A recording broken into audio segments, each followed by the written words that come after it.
aventuriers, c'est Max de One Month One Ride. Aujourd'hui on se retrouve dans le magnifique parc national de Joshua Tree en Californie. On va partager quelques techniques pour conquérir le sable à moto.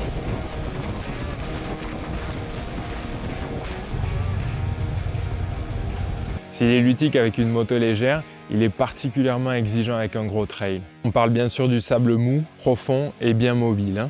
Aujourd'hui, je suis au guidon d'une BMW GS 800, plus légère que la Super Ténéré. Mais ça fait plaisir d'être ici parce que c'est là où on a appris à rouler sur les pistes il y a à peu près 5 ans, avec Mathilde à 2 sur la Super Ténéré.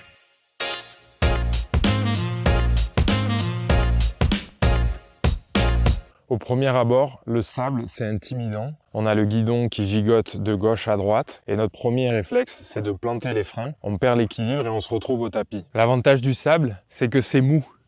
Et quand on tombe, on se fait jamais bien mal parce qu'avec un maxi trail, on va pas non plus très vite. Donc il suffit de relever sa moto et de repartir avec un sourire. Oui, parce que l'attitude sur les trails, ça compte. Il faut rester confiant et relaxé. Il faut respirer un bon coup, se détendre. Et grâce à ça, on va pouvoir adopter une conduite fluide et délicate.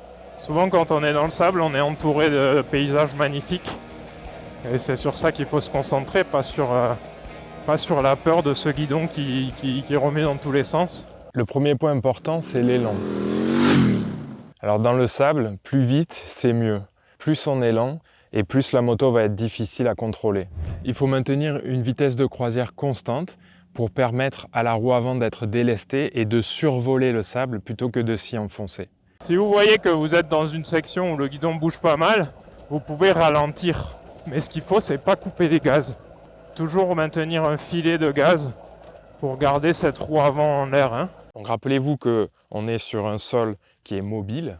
Et en fait, quand votre guidon va tourner à gauche, par exemple, c'est que vous avez du sable qui s'accumule sur le flanc droit de votre pneu. Si vous ralentissez, vous transférez davantage de poids sur l'avant de la moto et vous accentuez cet effet et votre roue, elle finit par s'enfoncer. Si votre roue s'enfonce, vous perdez l'équilibre et c'est probablement la chute assurée. Au passage, on prévoit aussi une vidéo sur comment relever sa moto. Alors si je veux ralentir, là ça devient un peu plus mou. J'utilise mon frein arrière. Hop, je vais passer en seconde, voilà. Et puis là, je continue à conserver le rythme. Donc on voit mon guidon, il est beaucoup plus mobile, je tiens bien ma moto entre les jambes. Et tant qu'on continue à accélérer, il n'y a pas de raison que la moto se couche. Un petit peu comme sur le bitume, les trajectoires vont être auto-corrigées par la moto. Vous roulez sur une irrégularité et votre guidon va se replacer en position neutre de manière naturelle. Dans le sable, c'est un petit peu pareil, sauf que l'amplitude des mouvements est plus grande.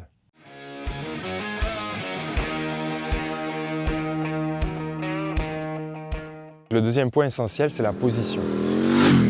Donc, comme sur les chemins en terre, il va falloir être debout sur sa moto. Le maximum du travail dans le sable, il se fait au niveau des jambes. Il va falloir avoir des fondations bien solides au niveau des cale-pieds sur la plante des pieds et on va avoir les talons en position plutôt basse. Pourquoi? Parce que c'est comme ça qu'on va pouvoir influencer le châssis et rectifier nos trajectoires en cas de perte d'équilibre. Je suis sur la plante des pieds. Je serre bien ma moto entre les jambes. Donc on va verrouiller la moto avec nos jambes. Si la moto penche à gauche, on va venir appuyer fort sur notre cale-pied à droite. Si la moto penche à droite, on va appuyer fort sur notre cale-pied à gauche. Et c'est grâce à ça qu'on va pouvoir maintenir nos trajectoires. Si ma moto est déséquilibrée vers la droite, hop, je viens appuyer sur mon cale-pied à gauche. Pour la redresser, là par exemple, elle partait un peu à droite, j'ai appuyé sur mon cale-pied à gauche. Dans le sable, on va aussi utiliser nos appuis pour tourner.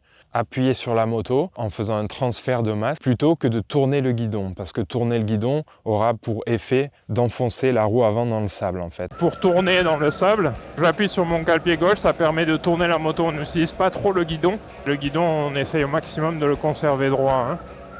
Au niveau du buste, on adopte une position très neutre et relaxée. Pourquoi? Parce qu'on va pouvoir adapter notre position en fonction du terrain. Donc on va pouvoir reculer notre bassin dans les sections de sable plus profond pour délester l'avant. Au contraire, sur un sol plus meuble, on va pouvoir s'avancer un peu et accélérer plus fort.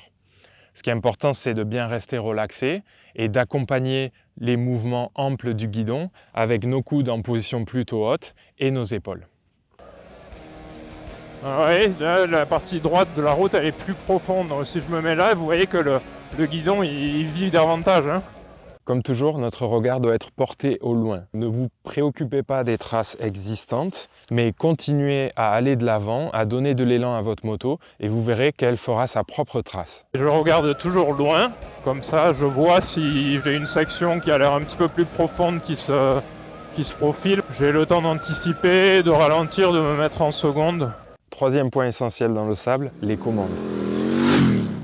Le frein arrière est votre allié. Oubliez le frein avant. Vous savez, cette règle du 70-30 avant-arrière. Ici, je dirais que c'est plus du 90 arrière, 10 avant. Donc la majorité du travail de freinage va se faire au niveau de la pédale de frein. Quand vous allez effectuer un freinage, il va falloir au maximum essayer d'inhiber le frein moteur. Parce que le frein moteur aura pour tendance de transférer le poids vers l'avant à nouveau, alors que votre pédale de frein arrière, elle va transférer le poids à l'arrière de la moto. Vous essayez de remettre les gaz immédiatement pour être le plus fluide possible dans la reprise des gaz et éviter que le frein moteur entre en jeu en fait. Donc j'effectue mon freinage et je relâche ma pédale en même temps que je réaccélère. Vous pouvez utiliser votre commande d'embrayage pour remettre les gaz. Mais n'oubliez pas que dans le sable, votre roue arrière va pas mal patiner et vous allez user davantage votre embrayage. Donc évitez de rester dans le point de patinage. Une fois que vous avez de l'élan, laissez le levier d'embrayage tranquille et continuez à mettre des gaz pour conserver votre trajectoire. Bon, c'est un peu plus profond, je veux pas aller trop vite, donc je freine un peu avec le frein arrière pour planter, hop, et je rétrograde et de suite je remets les gaz. Je laisse pas le temps à la moto de transférer le poids sur l'avant lors du freinage. Donc pour s'arrêter, on met le bassin en arrière, on plante le frein arrière, on freine pas de l'avant. Hop, et vraiment c'est que à la fin, si vous voulez, où vous pouvez freiner de l'avant. Au niveau de la poignée d'accélération, il y a plusieurs écoles. Moi, je suis plutôt du genre fluide et délicat. Si on accélère trop fort, la roue arrière patine et elle s'enlise. Du coup, pour les démarrages, je conseille de se mettre en seconde. Le couple de moteur est un peu plus faible et vous pouvez regagner de la traction lentement avant de repartir. D'ailleurs, la majorité de la conduite va se faire en seconde et en troisième parce que vous avez aussi un frein moteur qui est beaucoup plus faible comparé à la première. Allez, on repart. Donc je repars en seconde, parce que là, hop, je m'enfonce.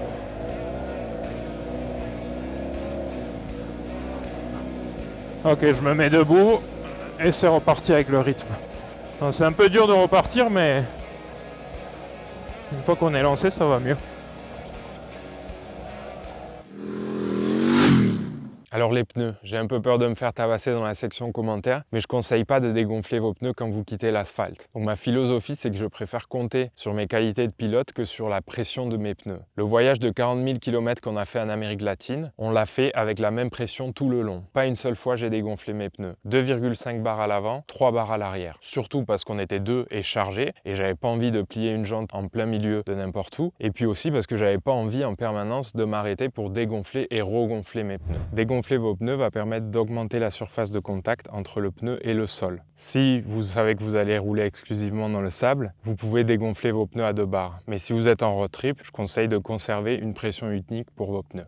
Dans le sable, les crampons, c'est le top. Mais en road trip, pour nos maxi trail, un pneu mix 50-50 fera parfaitement l'affaire. Enfin, n'oubliez pas que la clé de la réussite, c'est l'entraînement. Allez-y, partez rouler dans le sable. Ça fait peur, vous allez tomber, mais c'est pas grave, vous allez vous relever et vous allez repartir. L'entraînement, il est indispensable pour se débarrasser des limites et des peurs que nous impose notre esprit. Vous verrez qu'avec de l'entraînement, vous allez prendre du plaisir à voir ce guidon gigoter dans tous les sens. Voilà, il est temps pour moi d'aller m'équiper et de me frotter au piquant des Joshua Tree. Laissez un pouce en l'air si vous avez aimé, commentez, abonnez-vous à la chaîne bien sûr et partagez avec vos amis motards. Et moi je vous dis à bientôt sur les chemins.